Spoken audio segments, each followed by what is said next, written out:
This episode of Fire is Orange is brought to you by the GoDaddy coupon code CJCSIG99C, which gets you a new .com for $4.99. The price of a fancy cup of coffee to lock up that domain for your dream small business, your band, your freelancer site, your anything.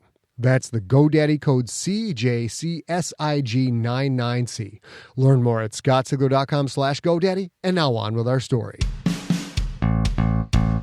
Welcome to Fire is Orange, a short story compilation by #1 New York Times bestselling author Scott Sigler.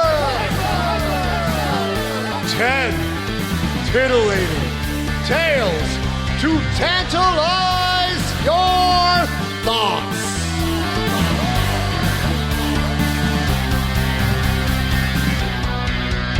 Hello, junkies. Today we kick off Complex God, a 2-part story for you.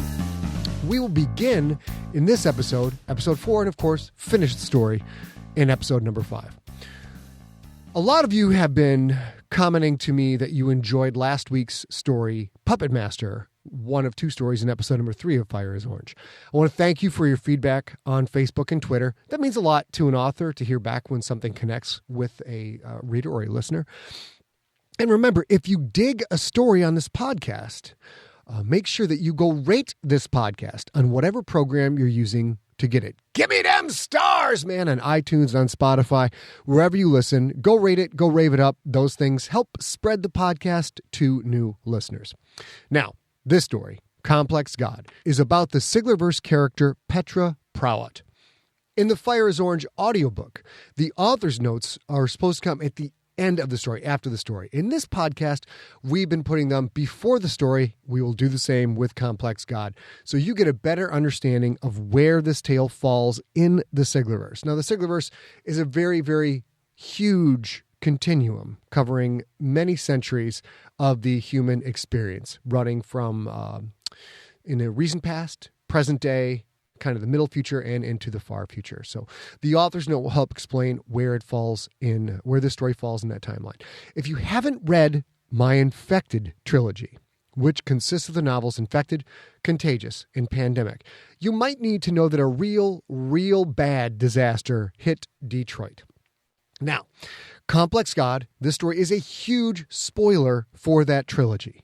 That trilogy, I'm not going to lie to you guys, it kicks ass. It's a huge, awesome trilogy. You will love it. I hope you have a strong stomach. But if you want the best possible experience to listen to Complex God, stop right now, file this podcast away, go consume the Infected trilogy, Infected, Contagious, and Pandemic. And you will be able to enjoy Complex God in its best possible form because it takes place after some of those stories. Complex God was first published in the anthology Robot Uprisings, edited by John Joseph Adams and Daniel H. Wilson, published in 2014. After this episode, I will give you an update on the status of Mount Fitzroy, my next big-ass novel. For now, let's kick off Complex God with the author's notes, then part 1.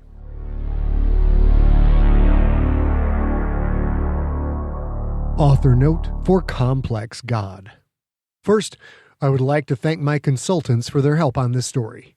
Jeremy Ellis, Ph.D., Robert Bevins, Ph.D., Andrew Allport, and Cassidy Cobbs all provided amazing background for me on biology, genetics, robotics, self-assembling materials, and artificial intelligence. As for the fiction part of Complex God, most of my stories, novellas, and novels are in an integrated continuum known as the Siglerverse.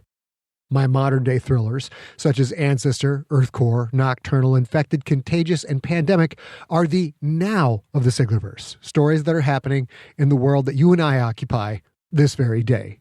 The Crypt series is the same universe 500 years from now, and the Galactic Football League series is set about 700 years from now. In the GFL series, there is a violent race known as the Prawatt. Complex God looks at how that race began. Petra Prawatt is an ideal Siglerverse vehicle in that she is a character both in the now and 700 years in the future. How did she survive that long? You'll have to read the GFL series to find out. How did she get off the earth and make a new home for her creations? That is a story for another time, which means I'll have to write that one later.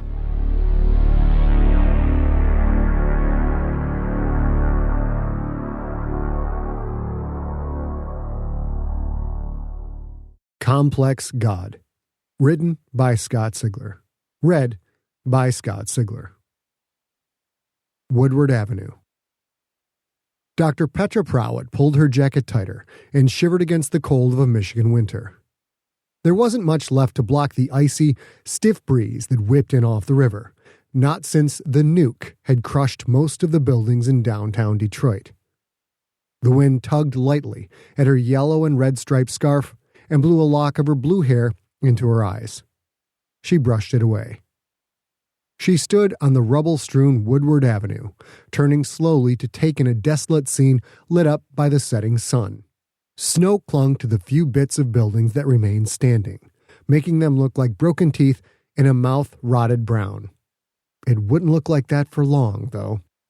Everyone loves a parade, she thought, especially parades that aren't radioactive. Two people were with her. Roger Dumond, a grad assistant 5 years her senior, and Amy Stinson, governor of Michigan. The wind drove scattered flakes of snow, some that fell from the sky and some that were dusted up from the 2 or 3 inches that had accumulated on the ground. Nearby was a still photographer from the Detroit News, Stinson's 2-man security team, and a 2-person video crew. The video crew was also Stinson's, of course. If something went wrong, or if nothing at all happened, the governor didn't want that video going viral. Petra had met the governor twice before, once at a press conference announcing the project, and once at Stinson's office. Normally, Stinson beamed with confidence and power expected of a woman that many thought would soon make a run for the presidency. Standing in the ruins of Detroit, however, that confidence seemed forced. The governor clearly wanted this to be over as soon as possible. Or maybe she was just annoyed by the red balloon that floated from a string held in her right hand. "Dr. Prawatt," the governor said quietly, "can I let go of this ridiculous thing?" Petra shook her head. "You promised at the press conference. Everyone heard you." She raised the noisemaker to her lips and blew. The curled paper shot out to the sound of a whimsical whistle. "Just hold on to it for a little while longer, Governor. After all, what's a parade without balloons?" "This isn't a parade," Stinson said. "This is a progress check. So how about we check some progress?" Petra smiled. How would Stinson react when she saw how far things had come along? Petra's weekly reports made it clear she was closing in on the project's objective, but she'd held back a few details. She was much closer to the goal than she had let on. Stinson wanted to be there at that pivotal moment of victory, wanted to be the one who let the good people of the great state of Michigan know that the phoenix would soon rise from the ashes. "Sure thing, Governor," Petra said. She turned to her grad assistant. "Roger, how are the levels?" Roger held a yellow Geiger counter box in his left hand. In his right, he held a thin steel cylinder connected by a cable to that box. He pointed the cylinder away from his body, then slowly turned right, sweeping the area in front of the governor. The sweep was completely unnecessary and didn't affect the local reading at all, but Roger had a flair for the dramatic. "Nothing," he said. "There's never nothing," Petra said. "Give me the exact count, please." 2.3 MSVs, Roger said. "You're right. There's never nothing. This is less than nothing." Petra grinned. It was hard not to. Her symbiotic machine colonies had worked in the lab and at the Hanford Nuclear Reserve Test Site, but to see them operating on such a large scale, it was complete validation for all the boasting she had done to get the job. Stinson leaned in close, the way she did when she didn't want her camera team to hear. "That's below normal, right? I believe you said Detroit's former baseline was 3.1, was it milliverts?" "Close," Petra said. "Millisieverts. Shorthand is MSVs." Stinson smiled. "So Detroit is actually cleaner than it was before the bomb?" "So far, yes," Petra said. "As I told you, Governor, I do not mess around." Stinson pointed to a conical pile of rubble. Cracked brick, twisted metal, charred wood, and broken glass, heaped 10 feet high. Is that where your fungus robot bugs live? They're called minids, Petra said. They're cyborgs, not robots. Part biological, part mechanical. And those rubble piles are where they die, actually. There's a shielded container in the middle of each one. When a minid has consumed too much radioactivity, it crawls inside the container. Once the container is full, the lid is sealed and the other minids start a new rubble pile. That was a simple enough explanation. Petra hadn't told Stinson what actually closed the container's 20-pound lids. More fun to let that be a surprise. Petra wanted to see just how calm, cool, and collected this future president could be. Stinson rubbed her hands together to ward off the cold. They overdose on radiation? I thought you said the things digested the stuff. Petra had explained all of this to Stinson before. It had also been in all of the reports, an index explaining the biomechanical microremediation process and the minid's life cycle. Stinson knew about the radiation levels and nothing else, it seemed. As long as people could move back into the city, her job was finished. She didn't give a damn about the science behind that effort. They do digest it, Petra said. The Geobacter bacteria colony inside each minid breaks down environmental contaminants, which creates energy the minids use to move and function. During this process, radioactive atoms are oxidized, causing them to precipitate. Radioactivity doesn't magically go away. It just becomes more concentrated and sequestered away from large organisms, like us. When the minids enter the shielded containers, the contaminants they've collected are permanently removed from the local environment. Politicians had turned Detroit into radioactive waste. Petra Prawatt had turned radioactive waste into cyborg food. Stinson looked out across the ruined landscape. Petra tracked the governor's eyes, watched her as she located a second pile, a third, a fourth. Petra knew there were at least 20 rubble piles in this area alone, and many more near ground zero. The days of sending in soldiers or immigrants to clean up hazardous sites, telling them that the danger wasn't really that bad, were long since gone. This wasn't hiring the Irish to clean up victims of yellow fever in New Orleans in 1853, and it wasn't sending the boys of the U.S. Army to shovel up Hiroshima's rubble. In the internet age, where everyone was watching everything, no politician wanted to be responsible for sending people into the World Series of cancer. Petra was only 21 years old, but that didn't matter. Destiny had called, and she had been there to answer. She had already been testing her bioremediation technology in Hanford, Washington, an area used for the development of America's first atomic bomb, when FEMA had put out a call for robotic cleanup solutions to assist with a Detroit disaster. Even if her work hadn't already been in use in Hanford, the nation's most contaminated nuclear development ground, she might have won the grant anyway. She offered the cheapest solution, one that built and destroyed itself. Her minids ate the radioactive material, and when that food source ran out, they died. If it worked, it promised to save the country billions in cleanup costs. If it failed, FEMA would just move down the line and try something more expensive. Stinson tugged down on her balloon, then let it rise up as the light wind moved it around. "It's damn cold outside," she said. "These things don't have problems with temperature?" Petra moved toward the rubble. She knelt, listening for the telltale crackling sound, but it was hard to hear over the wind. She overturned a chunk of concrete. Nothing. Then a brick. Then a board. On her fourth try, she pulled back a torn roof tile and found what she was looking for. She reached a finger down, pressed it in until she felt the tiny legs reverse and cling to her fingertip. Petra stood and walked back to Stinson. She held up her finger, probably a bit too close, to the governor's face. Stinson flinched back. The six-legged minid crawled across Petra's finger, so tiny a dozen just like it could cluster on her fingernail. Stinson frowned. "I've seen your videos, but it's still disturbing to see them up close like this." Petra thought they were beautiful.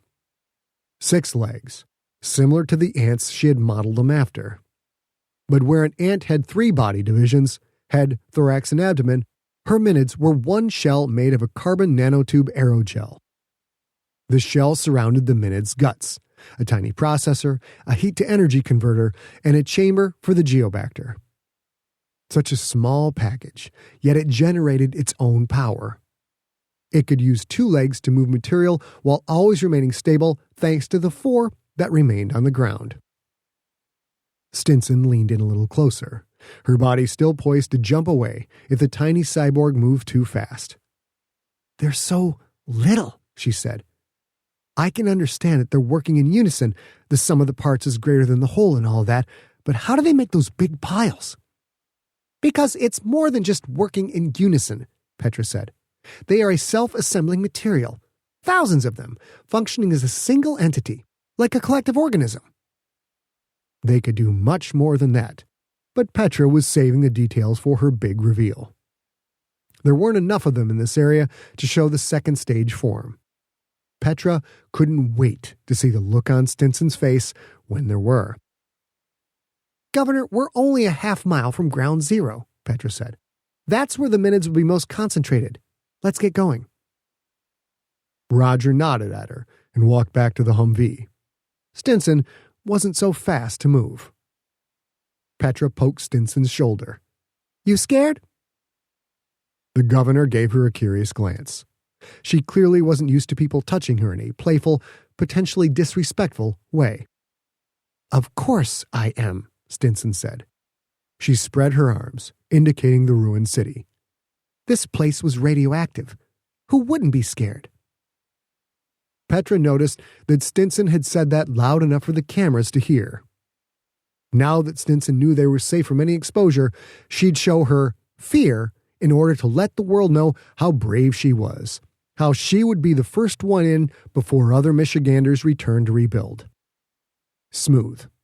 Or it would have been if Petra had just played along. "The city was never radioactive," she said, also loud enough for the cameras to hear.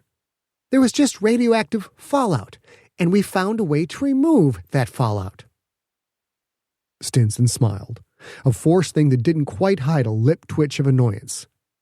"That's wonderful, Dr. Prawatt." Then her voice dropped low enough that her words were just between them.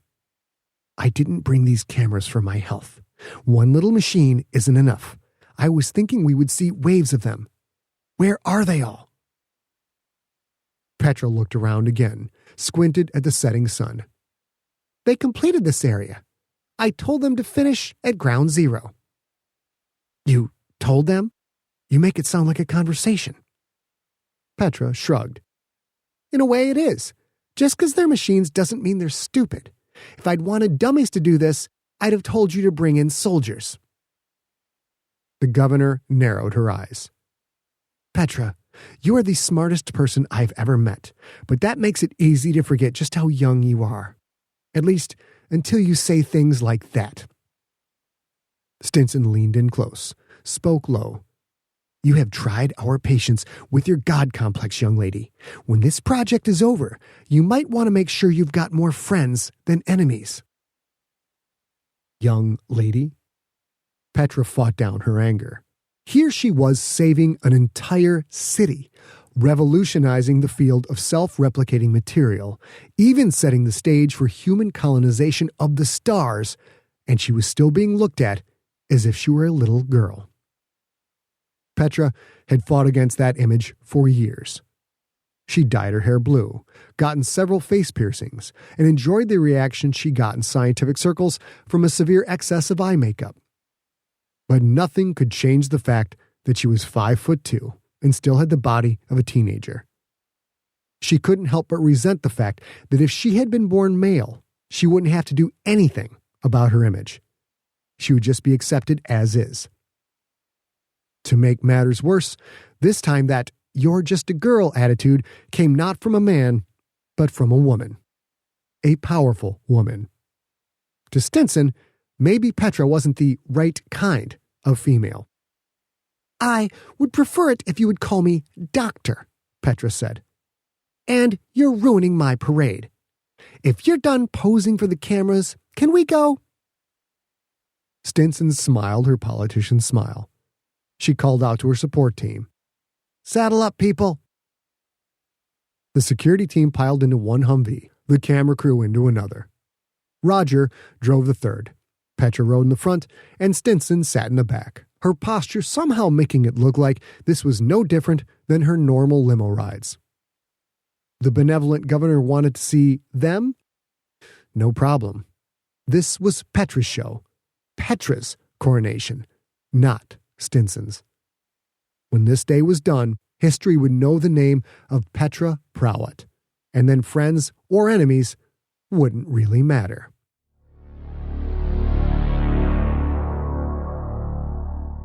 The Humvee rolled down Woodward Avenue, its big tires and heavy suspension easily crunching through both snow and the bumps and debris beneath. Her creations had cleared away all the smaller rubble, but construction and repair crews would be needed to make the streets traversable by normal cars. Stinson's balloon softly bounced off the roof every time the Humvee hit a big bump. The governor's fear clearly hadn't entirely left her, but knowing the city held little radiation danger had brought back her confidence. Dr. Prawatt, you were a real pain in the ass insisting we do this progress check on Thanksgiving, the governor said. As usual, you got your way. So tell me, why was it important to do it today? Petra thought of telling the governor to go fuck herself, that her business was her business. But what the woman had said earlier nagged at her. You might want to make sure you've got more friends than enemies. Petra looked out the window at the snow-covered ruins.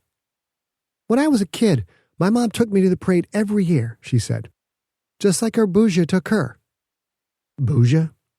Polish for grandmother, Petra said. The costumes, the bands, the floats, the noise and the smell and spectacle, I loved it all. At 5, she had been mesmerized by the 40-foot-long Snoopy balloon. By 5.5, she taught herself about air density and learned why things float. 2 months before her 6th birthday, she built a hot air balloon that could carry her own weight. She'd floated out of the backyard and made it half a block before it came down again. Her mother had been furious, grounding Petra for 2 months. That was before her mother got sick, before she started to change, before she started to resent a daughter whose IQ was so high it couldn't properly be measured. Petra's happiest moments were from those childhood Thanksgiving Day parades, from before the time when everyone found out she was smart. Detroit had fallen to shit well before the bomb dropped. Urban blight had already claimed the mansions of the rich, the performance palaces of theater and music, the mom-and-pop shops, and the department stores. Aside from a few downtown spots around the baseball and football stadiums and the big business skyscrapers, much of Detroit had looked like a third-world war zone, even before the 10-megaton yield turned Woodward Avenue into a bubbling black river of asphalt. Every Thanksgiving, however, the city came alive. Petra remembered the rage she'd felt watching the news reports, seeing the devastation of her home. She was a third-generation Detroiter. Hamtramck, her home neighborhood, had long since shifted from her ethnic group, Polish, to a new one, Arab, but that didn't matter. Even if Petra didn't live there anymore, Detroit was still home. America's parade is always on Thanksgiving, Petra said. The parade always goes down Woodward Avenue. If there's a day that we officially declare Detroit is back, it should be on Thanksgiving. Stinson nodded, as if that explanation was as good as any other. Petra turned in her seat to look at the governor. How are you going to spin this? You were kind of late to the party. The project was already underway before you were elected, but something tells me you're going to take full credit for what I've accomplished here. The governor nodded. That's politics, Doctor, and you should know I've had far more influence on this than you might think. Where do you think the funding came from? From FEMA, Petra said quickly.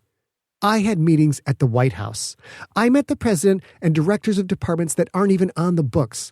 I'm pretty sure my ass is covered on this. Was covered, Stinson said. Your insulting prima donna attitude ruined that.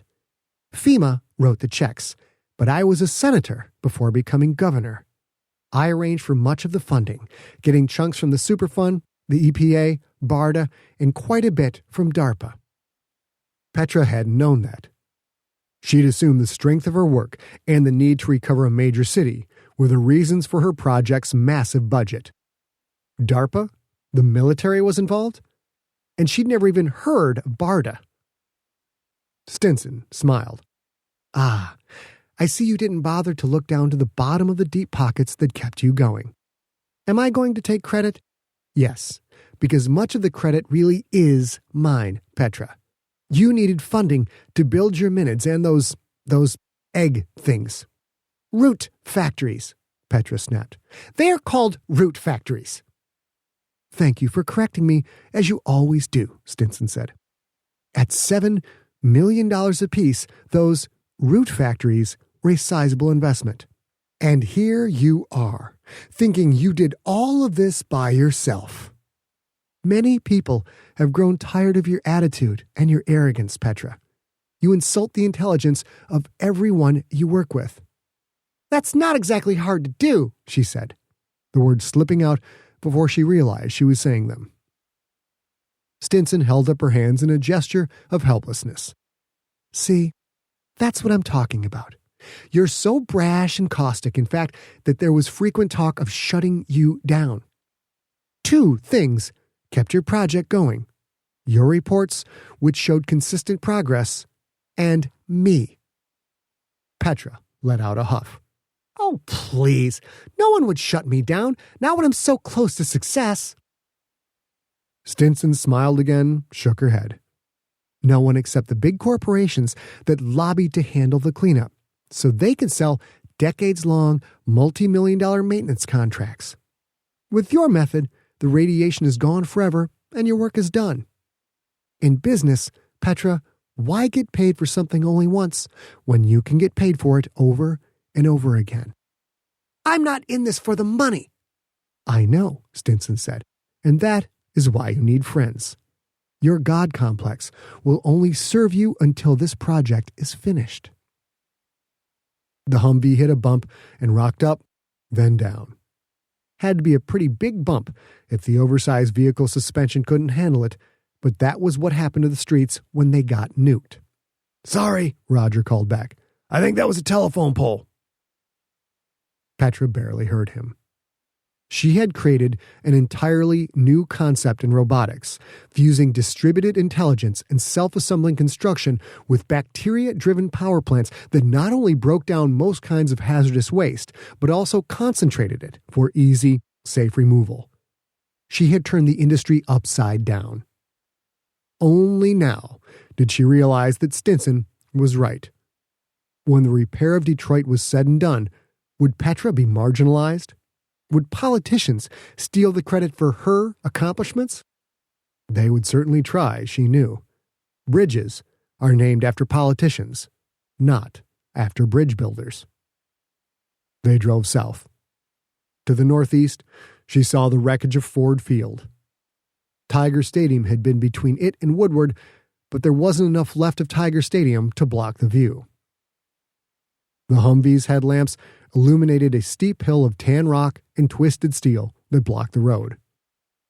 Roger slowed the vehicle, brought it to a stop. The blast had hammered one Detroit center, dropping 43 stories of granite, metal, and glass across Woodward. The rubble was so thick that the Army engineers hadn't even bothered with it. Stinson leaned forward, stared out the window. No getting through there. I guess the trip down the parade route is over? It is, Roger said. Don't worry, the Army cleared a path to Ground Zero along East Congress. He turned to look at Petra. Petra bit her lip. Her parade fantasy had been fun, but she'd known it would end at this spot. It had been nice to play make-believe for a little while, anyway. She raised the noisemaker to her lips and gave it one last blow, then put it in her coat pocket. Okay, Governor, she said. You can let go of the balloon. Stinson looked at Petra oddly for a moment, then opened her window. She pushed the red balloon outside and let it go. It floated up and away, out of sight, into the night sky. Roger turned left on Congress.